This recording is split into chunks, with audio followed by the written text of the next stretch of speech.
नमस्कार. हल्ली मी या काळामध्ये लोकांना लॉस झालेले असतात, लोक कमेंट टाकतात, त्या कमेंटवर बोलावं अशी त्यांची अपेक्षाही असते. त्यामुळे मी आधी कमेंटवर बोलत असते. तर एकाने लिहिलं आहे, मला इतके लाख रुपये लॉस झालं आहे, तरी तुम्ही तो लॉस भरून निघेल असं सांगाल का? काही मी प्रॉफिट बुकिंग केलं आहे. तर मला असं सांगायचं आहे की मार्केट हे कालचक्राप्रमाणे बदलत असतं. म्हणजे पावसाळा, उन्हाळा, हिवाळा कसं असतं तसंच मार्केट बदलतं असतं. प्रत्येक वेळची स्थिती सारखी नसते. त्यामुळं एखाद्या शेअरमध्ये वाढणारच नाही वाटत असतं, तो शेअर एवढा वाढतो की 4-5 शेअरमध्ये जो तोटा झालेला असतो तो त्या शेअरनी भरून निघतो.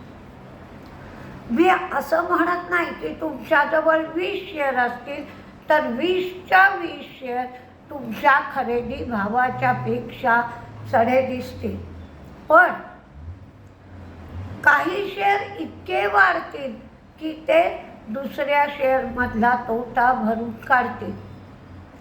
आणि हा अनुभव मी 2008 ते 2012 या कालावधीत घेतला आहे. माझी काही चूक नव्हती. शेअर चांगले होते माझ्याकडे, पण मार्केटमध्ये मंदी आली, अचानक पडू लागले, कंपन्या बुडू लागल्या. तर फक्त एवढाच उद्योग होता की आपली कंपनी जिवंत आहे का नाही, का NCLTमध्ये गेली, का बुडली, इतक्या अवस्थेपर्यंत वेळ होती. आणि त्यानंतर सगळं चित्र हळूहळू 2014 नंतर पालटू लागलं. त्याची सुरुवात 2012 पासून काही प्रमाणात झाली होती. म्हणजे घरच्यांनी सपोर्ट दिला. तू लॉस झाला समज, ते पैसे कमवले नाहीत काही काळापुरते असं समज, पण तुझं डोकं शांत ठेव, नाही तर 2 मुलं कोणाच्याकडे बघतील. त्यामुळे घरच्यांनी मला वारंवार हेच सांगितलं, डोक्याला त्रास करून घेऊ नको, हळूहळू परिस्थिती बदलेल. आणि खरंच तसं झालं.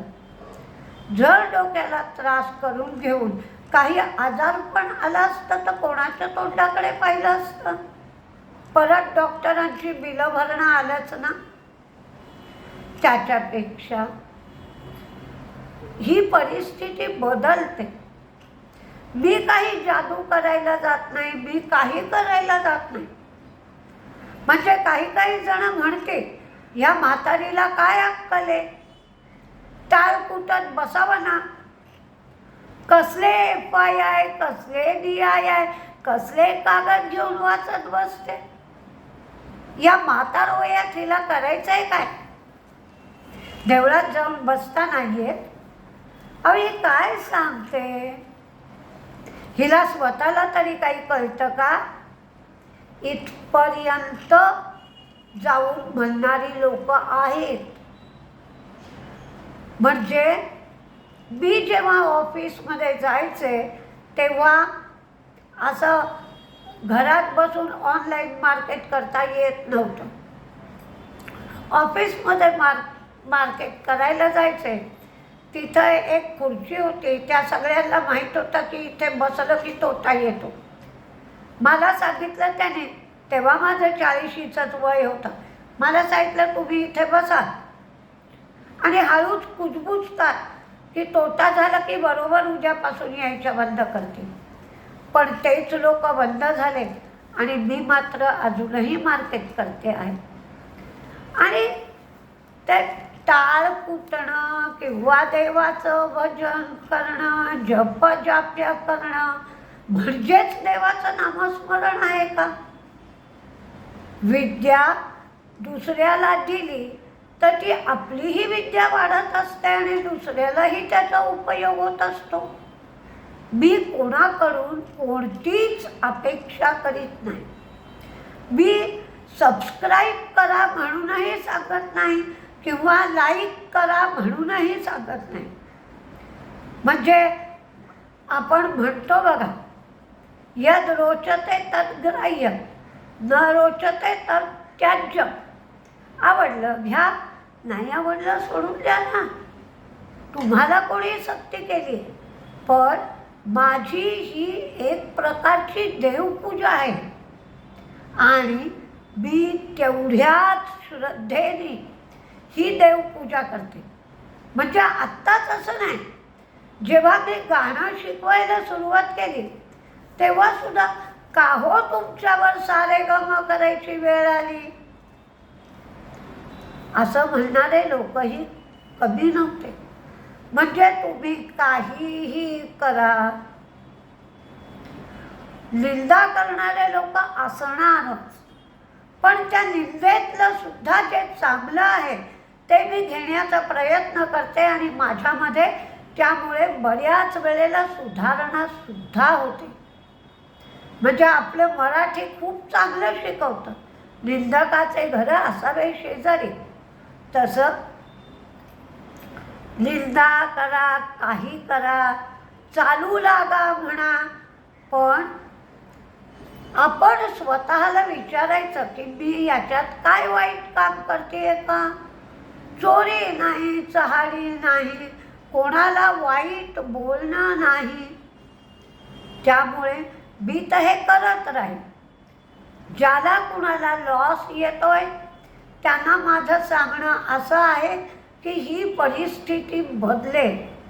मार्केटमध्ये श्रद्धा आणि सबुरी दोन गोष्टी आवश्यक असतात.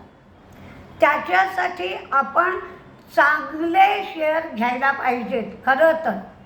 आणि चूक झाली असेल तर ती सावरली जाते, पण पुन्हा पुन्हा आपण ती चूक करायची नाही हे मात्र लक्षात ठेवायचं. कारण तुम्ही मार्केटमध्ये नव्याने आला असाल, चुका तर होतातच. माझ्याही झाल्या, तुमच्याही होतात. त्या चुकातून सावरा, देव तुम्हाला नक्की सावरेल. म्हणजे मी आशीर्वाद देणारी कोणी मोठी नाही, पण मी या सगळ्या अनुभवातून गेली आहे. त्यामुळे तुम्ही नक्की सावराल, तुमचा लॉस भरून निघेल.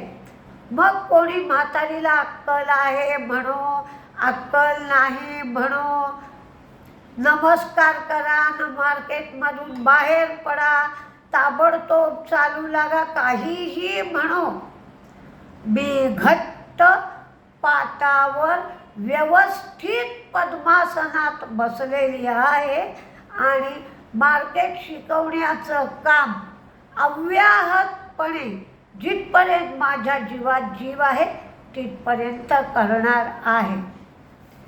आज आपण मार्केटमध्ये काय काय घडलं हे जर बघितलं तर टाटा कॅपिटलचा IPO येणार आहे हे समजलं. 10 रुपये फेस व्हॅल्यूचे शेअर येणार आहे. 23 कोटीचा फ्रेश इश्यू असेल, बाकीचा OFS आहे. 1504 कोटीचा राईट्स इश्यू येणार आहे आणि त्याची रेकॉर्ड डेट 25 फेब्रुवारी 2025 म्हणजे आजचीच होती. आता या टाटा कॅपिटलमध्ये टाटा सन्सचा स्टेक आहे 92.83%. टाटा इन्व्हेस्टमेंटचा आहे 2.15%. टाटा केमिकलचा 0.09%. टाटा मोटर्सचा 0.12% आणि टाटा पॉवरचा 0.06%. सप्टेंबर 2025 पर्यंत याचं लिस्टिंग होणं गरजेचं होतं. आता टाटा कॅपिटल ही company commercial finance, wealth services, consumer loans, distribution आणि मार्केटिंग आणि या टाटा कार्ड्सचं डिस्ट्रीब्युशन करते आणि मार्केटिंग करते.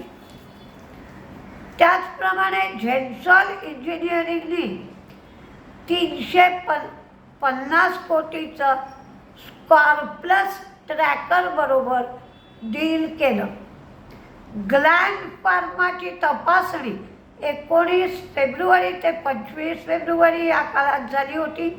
त्यांना 483 फॉर्म इश्यू केला विशाखापट्टणममधील युनिटला आणि 3 त्रुटी दाखवल्या. GM ब्रिव्हरीज ही बिझनेस एक्सपान्शन करण्यासाठी सबसिडियरी स्थापन करणार आहे. 6 मार्चला यावर ती विचार करेल. पॉवरमेकला 165 कोटीची ऑर्डर BHEL कडून मिळाली.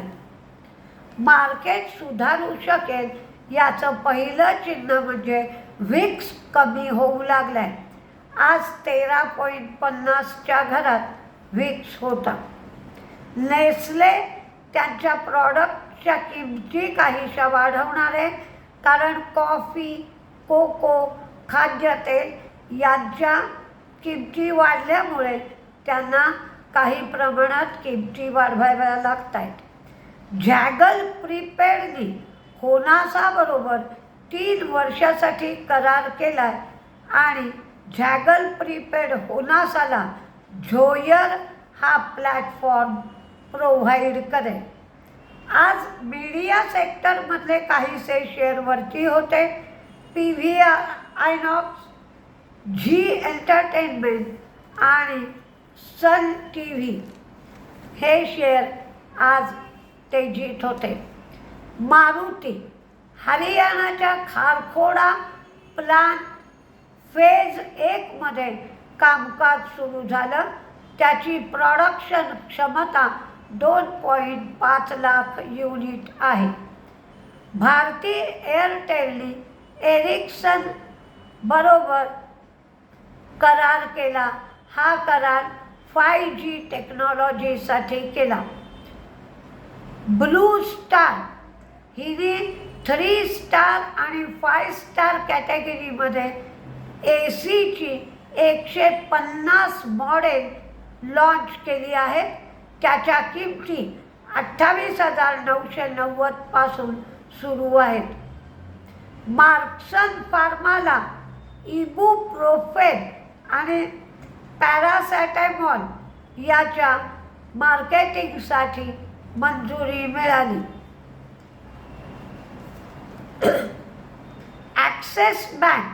ॲक्सेस फायनान्समधला स्टेक $100 कोटी किमती एवढा विकणार आहे. ज्योती स्ट्रक्चरला अडाणी एनर्जी सोल्युशन कडून 389 कोटींची ऑर्डर मिळाली.